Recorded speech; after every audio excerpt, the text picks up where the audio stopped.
What's going on, Frank? What up, Tatum? What a day. I mean, today was just bonkers. What's going on, Ty? What a just a bloody mess today. I think I blame this one on Tatum. Tatum had a big reason talking about his little box off of Futes. Literally in the box, out of the box, the top of the box. What's going on, everyone? What's going on? What's up, Gaston? What's going on, Chris? I know Gaston loves today. Well, Gaston used to be a bear. I don't even think he's a bear. We can't even classify Gaston as a bear anymore. He's just not a true bear. This dude literally just said short everything. I will say, I mean, the year started off, we had that one big day yesterday where we just saw Amazon go bonkers, had that 70 plus move.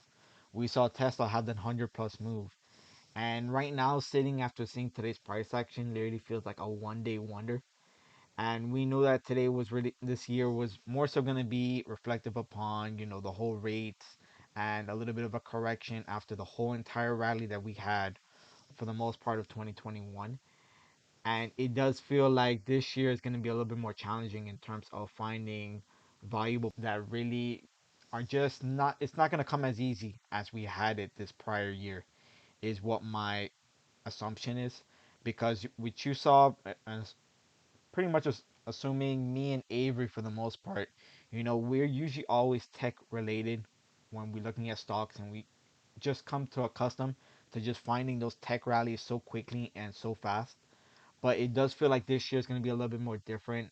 I'm hearing a lot of noise about just being in value stocks, being about stocks that are pretty much lower PE names that help basically more value. So that's what I'm literally just leaning towards. So I will do a deep charting session looking at names that I haven't looked at for quite some time. And then that'll be pretty much where I want to analyze stocks that I haven't been familiar with as much. And probably that falls into the category of Tom. Maybe not so much as value for Tom. I mean, I know he's more so, with the squeezes, with the short squeeze plays. But that's what I really want to go over at some point, whether it be, sometime this week, this weekend, that I want to go through most of the value stocks to see which ones really appeal to me.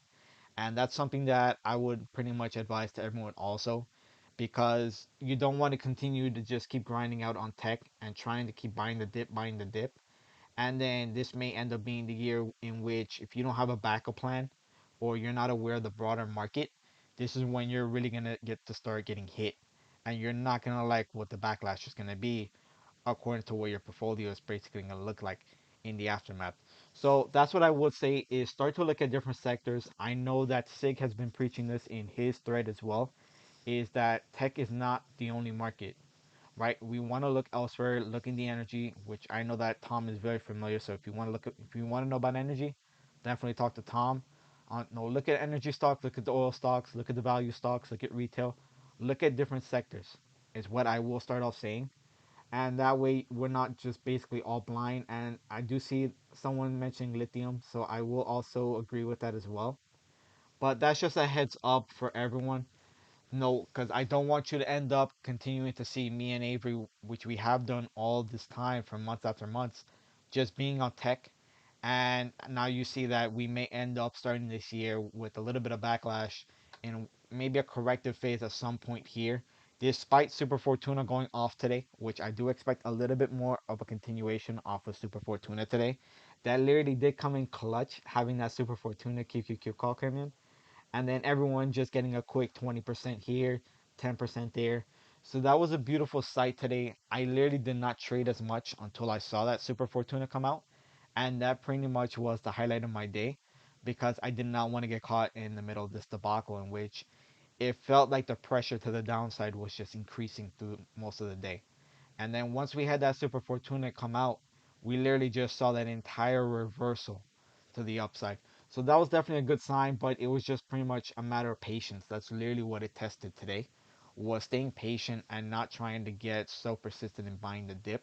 Because if I would have bought that dip early, maybe followed a little bit of the rapids early on in the morning, I probably would have caught myself on the wrong side of the trend today. All right. So Nonetheless, let's actually get into some of the tickers, and that pretty much leads me right into Tesla to pretty much show the bad habit that would have ended up costing you today. Right, so we had three rapids actually go off today for Tesla. I know that we also saw Tesla go off just bonkers yesterday off of the flow alerts, but today was pretty much just costly. It looks like buyers were really stepping in, looking for a continuation of today's action. And if you notice with today is that they pretty much just got burned. That's literally what ended up happening. If they didn't sell on this little pop, they entered on the bottom wick right here in the morning. And if they didn't sell on this more that little pop right there, they got that hard reversal action, and we saw the downfall that ended up taking, retracing almost majority of yesterday's price action. That's literally what you did not want to get caught on. I got a few messages today about what my assumption was for Tesla. I'm going to try it a little bit later on tonight, dive in a little bit deeper on a larger scale. But to me, it felt like a just more so of a healthy pullback. We didn't retrace the entire move from yesterday. So we did have that initial breakout yesterday. We got a little bit of a retrace, a little bit of a retest, you want to call it. Let's see if we get any kind of continuation following the QQQ alert off of Super Fortuna. So that's what I'll be watching for. The only thing is, and this is why you always hear us stress, is that you want to take those quick 8 to 10% profits. Is that if you followed these three rapids today, you wanted to get those quick 8 to 10% before you got caught in this reversal. That's basically what you wanted to watch. Because if you did not take those 8 to 10%, which you pretty much hear all of us preaching on live, especially, then you got that hard reversal and you're now holding what I would say is a bag in which you didn't apply a stop loss. All right. So, being that that was the first one, I know that everyone expected Tesla to get a continuation today after that 100-point move yesterday. Just be cautious about the fact that this is when you have to fall back to discipline. Fall back to the matter of when we say rapids 8 to 10%, because this would have been very costly, especially in a name like Tesla, like the Amazon, which that brings me to the next alert that came out as well. Looking at Amazon's alert that we also had today, it was pretty much the same situation. We saw that $73, 70 plus move yesterday off of Amazon. Gave us a lot of hopes that at some point this would push near that 3450, near 3500 move that we were anticipating since end of last year in the Christmas rally. That did not happen. We got a hard reversal off of that. So if you didn't apply a stop loss, didn't apply the 8 to 10% profit rule, then yes, you also got another hard reversal off of this move. And granted, the fact they put in a small premium on this, it was only about 27K. So that's what you also want to be cautious about. This is not a big whale, not a big confidence order in terms of premium that was injected into the market here. They put 27K and they were expecting a continuation out of yesterday's Amazon move. That was not the point. All right. So just again, apply the stop loss, apply the 8 to 10% profit taking, and that's what actually saved you from a bigger downfall as you see Amazon and Tesla both had. All right. Other one that actually stood out, and this one, it wasn't as bad to me because I know that I've been seeing this actually hit pretty much the flow alerts for the past few days. I want to say maybe a week or two. Is the Google alert that came out? We saw the Leap alerts come out. That was actually very intriguing following all the other alerts that have came out the past few days. So I am interested to see this one in the next couple of days here following the Super Fortuna on the Qs. I do want to see how that ends up playing out. But this unusual did not end up particularly playing out so well. They hit this at 11 o'clock in the morning, which was right down here. So you pretty much had an opportunity to get a nice little 8 to 10%. And this is when we usually say that, again, 8 to 10%, maybe a little bit more out of the unusual than the rapid per se. But you had an opportunity to make a profit here off of that bounce. But given the fact that they're looking for a bigger move, because they went so far in the money 29.40, which would put you all the way up just below where you see the alert on the page. It literally puts you right below there, would be your 29.40 mark. So in anticipation of that, I would expect that they're looking for a bigger move in the coming days on Google with that unusual that they put in. And they also did inject a little bit more here, about 124K off of that alert from today. So I'll watch for continuation on this one in particular. Granted, the fact that it didn't bleed out, as Google has usually had days where it's down 50 to about $80 on a red day like today, it actually showed a little bit more relative strength compared to the overall market. All right. What did you say? Double topped on the 5 minute of the retrace of the downtrend for which one, Sig? Was that for a different chart I pulled up? Yeah, Amazon one, yeah, that was a double top. I'm assuming that's the one that you're looking at, right? Probably. But yeah, Amazon actually double topped off of that price action, by the way.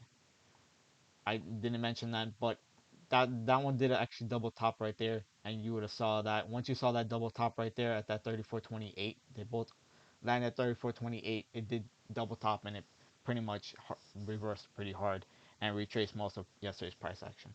So, but going on to the other alerts here, so I can touch bases on most of these to get through them. Also was Billy. Billy's not a name that I really looked at most recently, but this was a pretty. I actually liked it when I saw it. I saw the score especially. I saw the expiration, and they did go. They went in the money, but given the fact of the market trend, I did like it when it came out at the time when I saw it. They picked this one up at 10:32. Let me just see, 10:32. Put you right around here when they picked it up. So they didn't get too much out of this just yet. Maybe in towards the end of the day here, they pretty much looked like we had a base. So what I would expect from this buyer is that they're looking for continuation going into tomorrow for a bleed out. And we'll basically watch this one for continuation. Now, if I actually zoom out the chart, let's see if there's a defined downtrend real quick on this one. And this looks like it's just a bleed out. If I'm looking at this on a bigger time frame. Yeah, this looks like a major bleed out. So it's not necessarily that there is any kind of reversal that I'll be worried about just yet. If I look to see if there's any kind of base, see if there's any kind of base that we're looking at, any kind of support level that we're looking at in particular. Looks like we just actually cracked the support level that we had recently. So I would expect it to maybe get a little bit more downside here. As we see, we wicked it just a little bit prior. We hit a wick right here, right around down to 38.54. That may be a spot in which maybe that potentially is your base. So I would watch 38.54 to see if that ends up being your reversal spot. But that'll be where they expect continuation. So that's what you're going to watch for continued downside. And then keep an eye on the level 38.54 to see if that's going to be your base or if you continue to further decline. All right. I don't necessarily see any gap fills that stand out in particular. But as this was your prior consolidation level before the initial breakout here, back from November of 2020, I would basically look to see if it ends up holding that 38.54 level. If it can't hold 38.54, then I would expect further downside, in which you're likely gonna be approaching the 36.50 mark. All right. So we'll see if that one gets continuation tomorrow. It's still in play. Going back to intraday here, so we can see the price action intraday. Take a look at Upstart real quick. So Upstart had an unusual put. Let's take a analyze pretty much the alert first. Is one thing is we're looking at is the premiums north of 100K, so that's a good sign. The other thing is that they gave themselves quite a bit of time here going out to the end of the month. And the other factor is that they did go out of the money, which is to me is a little bit more of a confidence indicator to me because they're not in the money. They're out of the money. So they're expecting quite a big move off of Upstart here. Looking at today's price action where they actually got their order filled, they filled it at 10:38 this morning. So they got a pretty good price point it looks like to me. See, their level that they got filled was 133. So in my estimation this was a pretty bad fill that they got. Unless we get continuation, they pretty much got filled towards the bottom, right where it ended up getting that nice little double bottom action. Got a hard reversal. And so what I would expect is that they're looking for a continuation down to the downside, or they ended up hitting their stop loss because as you see we pretty much built a base right here where it ended up double bottoming. That was a triple bottom it ended up working out to be. So I would expect to see if there's going to be a fourth test down to the bottom in which it's going to be continuing downside, or if we're going to continue back to the upside in which maybe the Qs lead the market rally tomorrow and we get a nice little push out of Upstart here. But granted the fact that we end up having a double bottom here at 133.34, I'm looking to see if this is going to hold. If it ends up holding tomorrow, then that'll be your indicator that you want to end up getting out of this position for those of you that potentially may be holding this position still. But if it ends up breaking below that level here of that 133.34, then that'll be your indication that there's likely further downside to come in the next potential few days here. I would anticipate this is a short-term trade that they're looking for. Well, not short term per se, because they did go out towards the end of the month, so I apologize for that. Towards the end of the month, so you have a lot of time on that contract. But first thing is breaking that level that they have today, the intraday double bottom, 133.34. That's the mental number that you want to watch for to see if it breaks below. All right. Other one was K Web. I know that this one was the China name. I know that I believe Dapper was actually watching Baba pretty much for most of the part of the day. That chart actually looked beautiful for scalping. I did like that a lot. And wow, what is going on? You guys are talking about crypto. Oh, nice. But K Web here, looking at this one, this was actually a rapid that came out. It came out around 11:20, 11:26. We got this rapid pulling out to 11:26. They got filled at 34, 34, 37. So they got filled right about the bottom of this wick here, in which you had an opportunity to maybe scalp right into the 9-day EMA off the day. But other than that, if you held it for the scalp, you probably got a bigger move towards the end of the day, in which we had the end of the day rally, hit a high of 34.81. We'll see if there's any kind of continuation off of that. But granted, the fact they went in the money, it was short dated. I would anticipate that they got their profits pretty quickly, maybe 8 to 10%, and they're pretty much out of this trade. So that was just a quick move off of that. Nothing else that I would anticipate for them to get any kind of continuation. All right. Let me see what else there was. We also had Arc, and Arc was just bleeding. I haven't seen Arc bleed like this in quite a while because I know that there's been so much noise around Arc, around the stocks that Kathy has bought, but that was just a horrible move out of today's Rapids for Arc. Not necessarily. Let me see exactly if I remember where she got in here. 11:26 is when she got in. Wasn't terribly bad, but it was pretty much you had to get in quick in and out. She got in right here. If you see this, if I pretty much zoom in, you see a little green highlighted. It was a quick scalp right into the 9-day EMA. Then you had that hard retrace, which would have pretty much hurt your contract premium, and then it pushing towards the end of the day. So this is a hard one, especially being a rapid. You would have probably got about maybe close enough to 8% if that be the case. But if you didn't get 8%, then you pretty much want to sell out right there because you would have took that downfall. The contracts would have got hit. Knowing today's market trend, that definitely would have hurt you if you would have continued to hold. So that's one that you have to be quick. Again, discipline pretty much came into this one. Maybe got a quick 8% out of that quick move, depending upon your fill. But this was a tough one to really trade out of that rapid. But again, that Super Fortuna was the one that hit towards the end of the day. But who would have knew that would have ended up coming out? Granted, this is a rapid, knowing that's just a quick move that you're looking for, that 8 to 10%. So if you got something out of that, maybe about 8% you squeeze out of it. So that was just a quick move out of that one.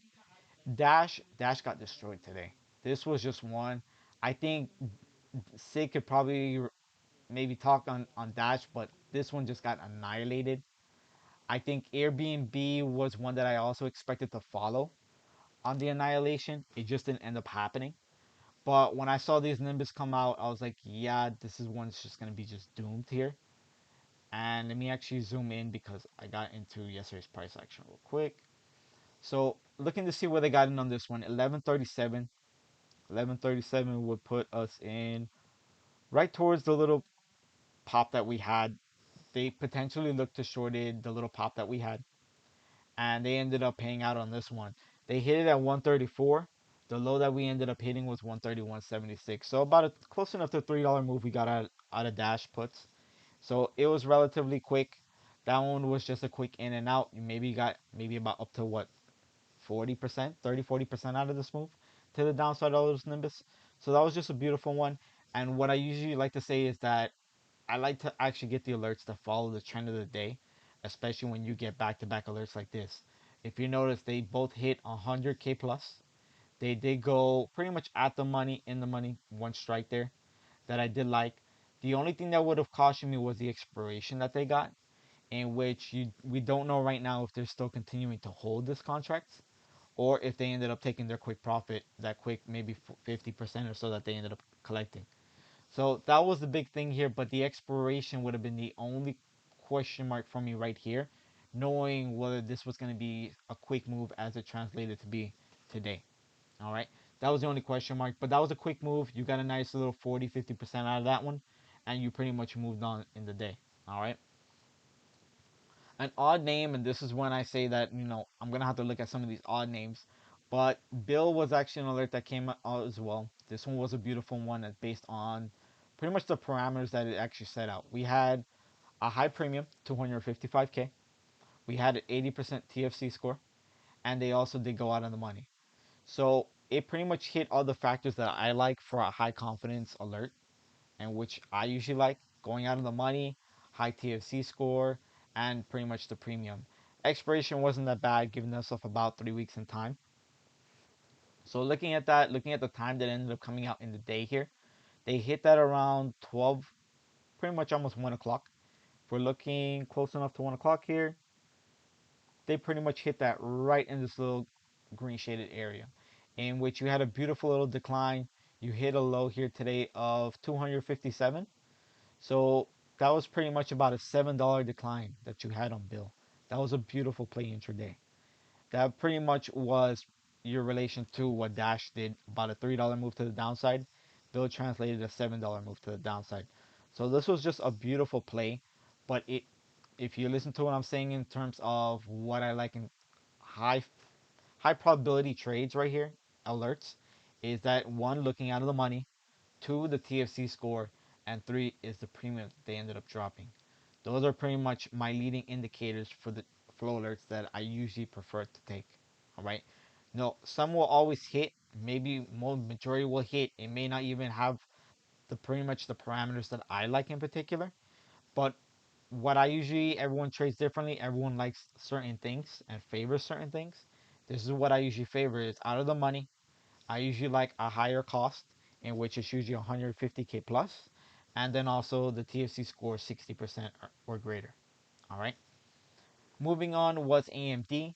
So we can cover into these real quick. AMD puts also hit. I saw Nvidia pretty much rolling over for most of the day here. So I anticipated that AMD was pretty much going to be a nice one as well to fall to the downside. And they hit this one at 106 in the afternoon here. So looking at 106, they pretty much got in right around this area right here. So they would pretty much, depending upon how what their fill was, they maybe were down at some point in time as it wicked right around the 9-day EMA before you hit the low of the day, in which we hit 140.70. So about a dollar move to the downside before it just absolutely ripped.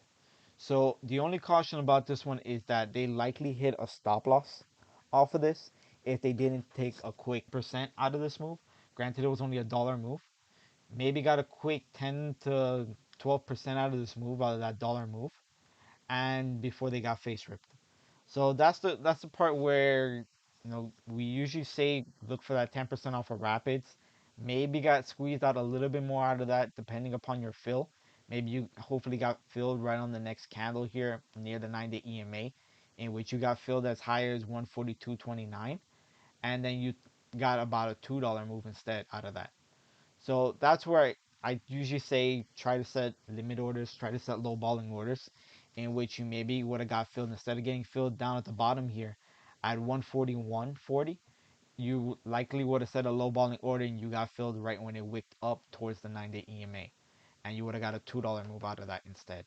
So that's what I would have suggested here in terms of this action. But when you actually, especially in this kind of environment, you want to take your profits pretty quickly. And that's usually not in any environment in particular, but a general rule across the board all the time. Rapids is about your quick 8 to 10%. Unusuals, you can stretch it usually up to about 15, maybe 20%, but you really want to just try to lock in profits usually with the unusuals and then leave the runners because you would have locked in your majority of your profits right here at the bottom of the low of 140.70 with your maybe 10, 12%, and you would have left a run and you would have noticed that you probably would have hit your stop loss once it crossed back right above the 9-day EMA that it was going to end up reversing on you. All right. Other one was Moderna. Uh, I actually was liking Moderna towards the end of the day. I was tempted to actually get a position in Moderna. I didn't want to do it though. I really don't trust the market price action right now. But I will keep an eye on this one. I was tempted to actually get into the unusual, but I didn't at the time that it came out. Let me actually just squeeze over because it looks like I have 2 days into this price action real quick. Just slide it over. All right, so there we go. So looking at when this one came in, looks like 1307. 1307, let's see. 1307 would pretty much just put us right into this base. That's basically what we're looking at. They put us right into the space. You had that quick little pop in which it reached about 233.61. So they got about $1 and some change out of that move. If they didn't take their dollar and change move out of this, then they pretty much went right into the write off of those contracts, in which they sunk down to 229. So that would have hurt. That was about a $3 to $4 move to the downside. That would have particularly hurted.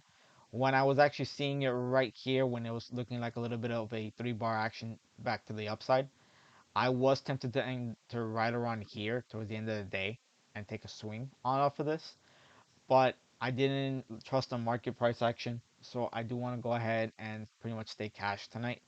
I'll look to see what the action is tomorrow morning. Maybe this ends up playing into the favor, but based upon the strike that they ended up picking up, they're looking for 240, which will basically give you a pretty much a nice little move here. Uh, from market close here, you're looking about a $7 move to the upside off of Moderna. So I'll keep this one on watch. We'll see what it does tomorrow if the markets are able to hold up. I know that it got hurt off of the Pfizer news as well regarding their pills. So we'll see. It looks like it is beating up quite a bit. I'll look for a quick little price action off of this one if it doesn't gap up too much and market conditions are ideal. So, but other than that, this price action really just gave you about $1 and change move. Otherwise, this was pretty much going red, and it likely hit the stop loss of the buyer. All right, but I think for the most part, let's actually take a look. It pretty much was close enough to my parameters. You did have over 100,000 in premium. You were out of the money, and the TFC score was just under what my usual liking is, under that 60% threshold. All right. And then that brings us to the last alert of the day here that I wanted to stand out was the DOCN. I remember someone talking about this ticker not that long ago, but analyzing the alert real quick, first thing that came out and popped out to my eye was that they gave themselves more than 1 month of time frame. So expiration is February 18th. They also did go pretty much right at the money, and TFC score was 87%. Right. So the other thing factoring in also is the amount of premium they put in. It was not a small amount of premium. About 239K is not very small. And what ended up happening here is that they got in at 1339. Let's take a look at what time that was. So 1339 would have put you right into this box right here between these two candles.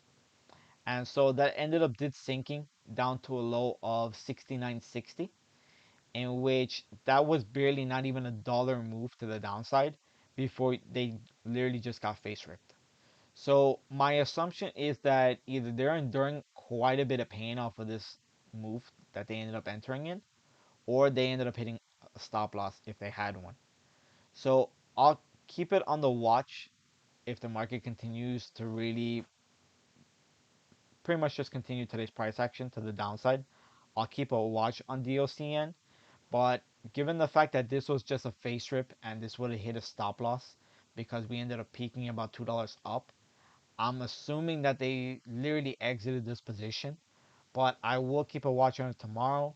If we pretty much just get a hard reversal back to the downside off of this little end of day pump, then that'll be when it actually gets my attention. So I'll keep a watch on it. And pretty much, I'm saving the prior day alerts to see the next day's price action. So I will be watching this list tomorrow to see what ends up happening. But I'll keep it on the watch here, and I'll pretty much give an alert if I do see anything that looks in particular favoring this alert to the downside. And I'll pretty much announce it on live to see what ends up happening. But I'm assuming that my assumption is I think that personally they're still holding this, but they are at a loss right now because they did dump quite a bit of money. But the factor that they actually gave themselves more than a month of time is that they're really not just worried about a $2 move to the upside. they're likely holding at a loss right now, and they're looking for a bigger move to the downside. All right. So that's why I'm going to continue to watch it, only primarily because of the expiration that they got. February 18th, they're not concerned about a $2 move to the upside. They're really looking for a bigger move to the downside. So that's what I'll be watching for going into tomorrow. All right. But other than that, I think that'll probably call it for tonight. Hopefully, we don't get a continuation of today's price action. I think that's what everyone's hoping for. We get a nice little reversal, but futures are not looking that way right now. I will say that S&P futures are down about 10 points, and Nasdaq futures are down about 62 and a half points right now. So it's not looking particularly well right now.